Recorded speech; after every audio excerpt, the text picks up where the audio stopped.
У меня к этим господам встречный вопрос. А Шор — это не сила, чуждая Гагаузии? Путин и его фашистский режим в России — это не сила, чуждая интересам Гагаузии? Что-то мы не видели возмущения этих товарищей, когда беглый преступник и вор, скрывающийся в Москве, сначала отбирал, а потом и представлял членов исполкома Гагаузии.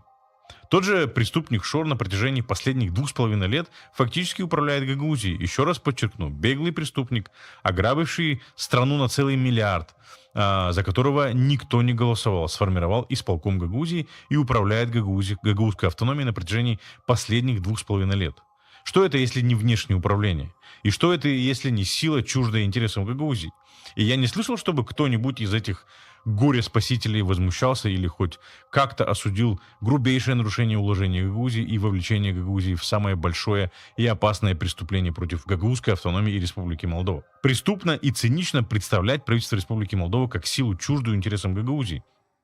Если кто-то и чужд интересам Гагаузии, так это Шор и его подельники, в том числе и те, кто собрался на этом так называемом круглом столе.